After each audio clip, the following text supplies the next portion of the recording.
50. For Mark, the number felt less like a milestone and more like a wall.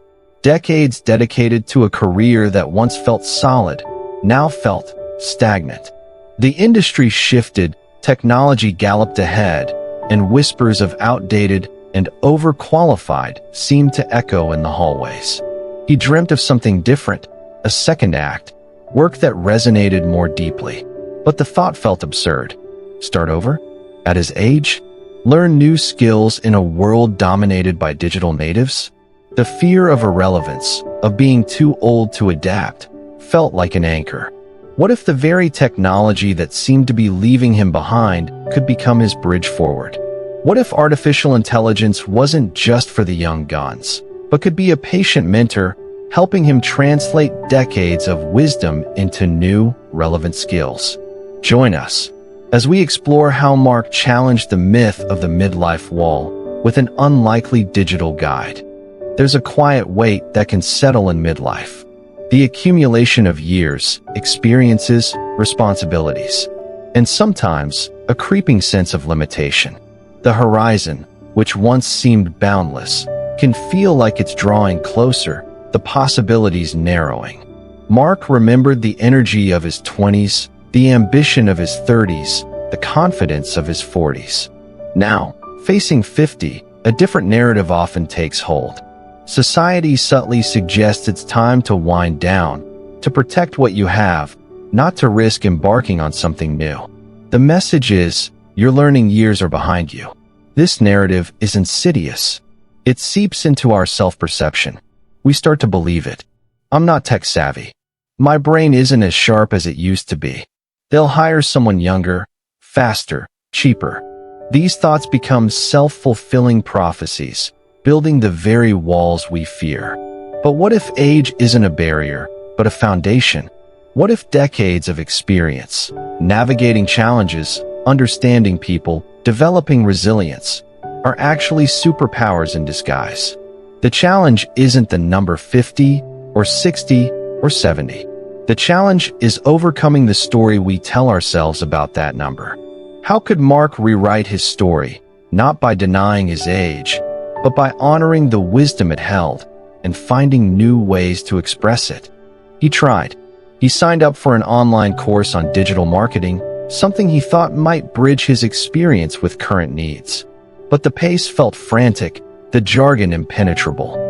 Videos featured instructors half his age speaking a language that felt foreign. He felt lost, overwhelmed, and distinctly old. The feeling of inadequacy was sharp. It confirmed his deepest fears. See? You can't keep up.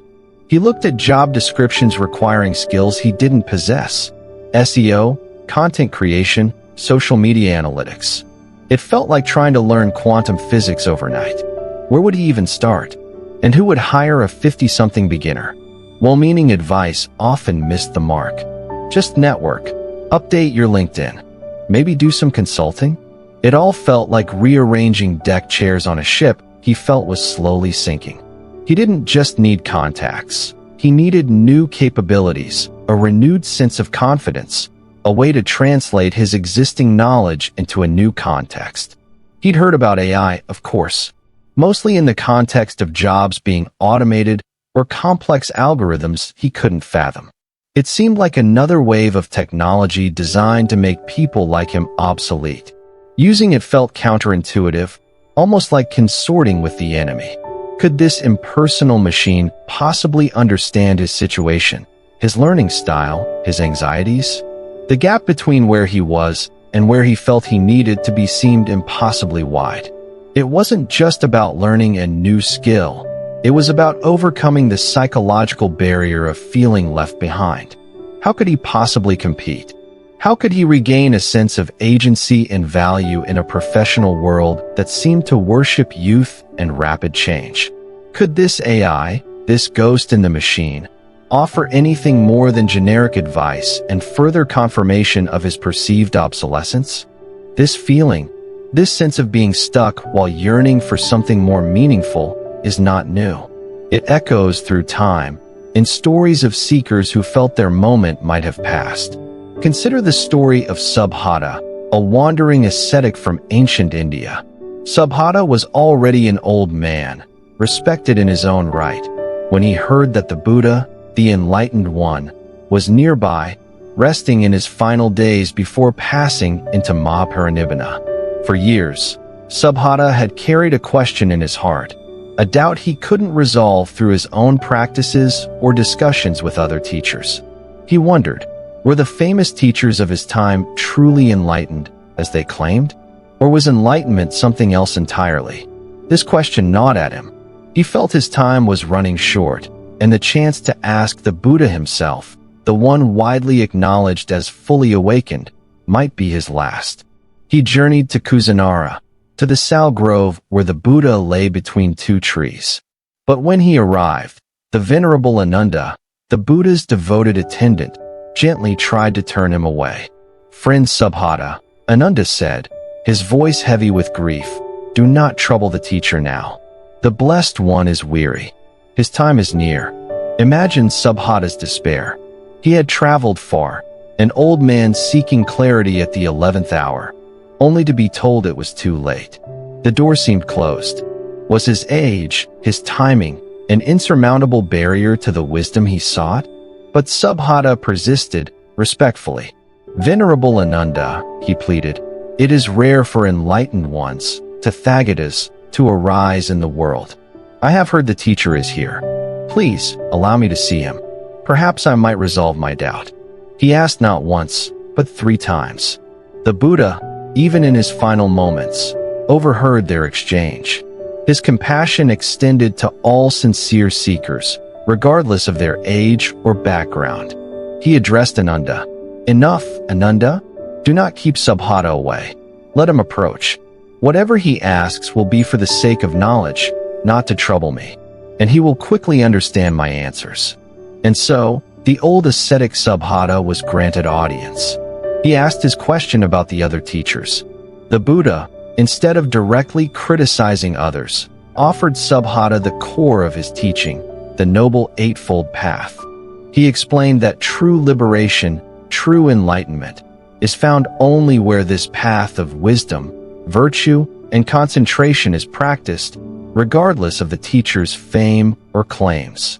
In whatever doctrine and discipline the Noble Eightfold Path is not found, the Buddha declared, no true ascetic of the first, second, third, or fourth stage of realization is found. But in whatever doctrine and discipline the Noble Eightfold Path is found, there are true ascetics. Void are the systems of other teachers, lacking true ascetics. But if, Subhata, the monks live rightly, the world will not be empty of arahants.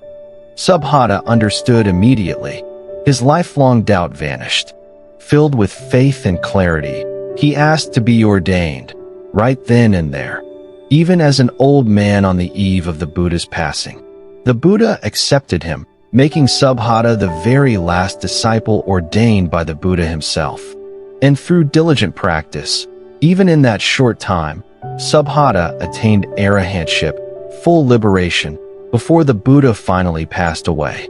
Subhata's story reminds us, it is never too late to seek, to learn, to transform. The barriers we perceive, age, timing, lack of prior knowledge, are often less rigid than we believe. Sincere intention and the right guidance can open doors we thought were permanently closed. Mark looked at the screen. It wasn't the Buddha, clearly. It was code, algorithms, data. Yet, Subhata's story sparked a shift. What if the tool wasn't the point? What if the intention and the approach were what mattered? Could he approach this AI not as an intimidating oracle or a symbol of his obsolescence, but simply as a tool, a resource, guided by his own sincere intention to learn? He asked it to explain a concept, perhaps project management software relevant to his field, or how to set up a professional profile on a platform he wasn't familiar with. He specifically asked for the explanation to be step-by-step, assuming no prior technical knowledge. The response came back, patient, logical, stripped of jargon. It didn't rush. It didn't judge his basic questions. He asked for definitions of terms he didn't understand. The AI defined them clearly. He asked for examples relevant to his industry experience.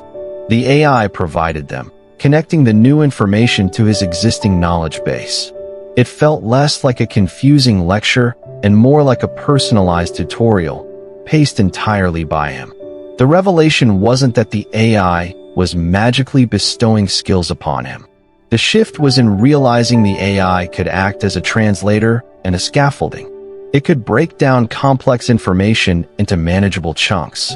It could bridge the gap between his decades of experience and the new language or tools required to express that experience in today's market. It wasn't replacing his wisdom, it was helping him package it differently. He started using it to practice. He'd ask the AI to quiz him on new concepts.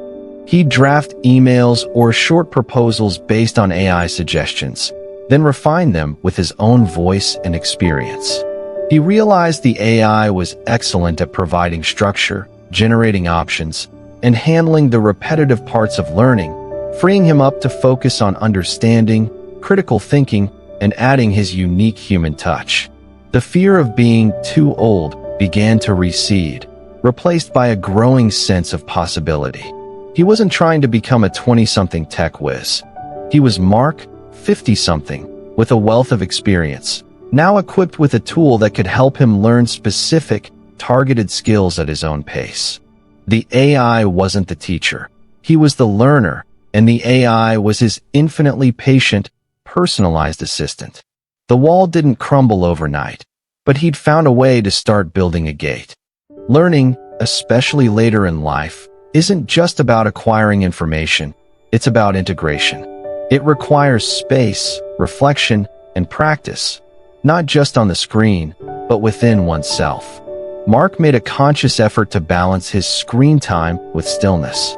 After a session learning a new digital tool with the AI's help, he would step away. He'd go for a walk, letting the information settle. He'd reflect on how this new skill connected to his core values, to the kind of work he truly wanted to do. This wasn't just about getting another job. It was about shaping a more meaningful second act. He practiced applying the skills in low-stakes ways. He used the AI to help him draft a proposal for a small project for a local nonprofit he cared about, leveraging his past experience, but framing it using the new language he'd learned. He focused on clarity and authenticity, using the AI for structure, but ensuring his own voice and wisdom shone through. He used the AI not just for technical skills, but for self-management. He asked it to help him create a realistic learning schedule, breaking down larger goals into smaller, achievable steps. He even experimented with using it to generate prompts for journaling, helping him explore his feelings about this transition, his fears, and his hopes. The stillness wasn't about inaction. It was about mindful action. It was about ensuring the tools served him, rather than him becoming overwhelmed by the tools. He learned to log off, to trust his intuition, to integrate the digital with the analog, the new skills with his innate wisdom. The AI was a powerful assistant, but the direction, the purpose, the heart, that remained entirely his. He realized that true skill building at any age isn't about frantic catching up. It's about patient cultivation, integrating new knowledge with the deep roots of lived experience. It's a practice in stillness, focus, and trusting the process. Mark's journey wasn't about becoming someone else.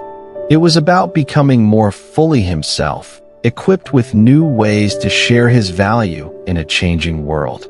The AI didn't give him purpose, but it helped remove the friction, the perceived barriers that stood between him and pursuing it.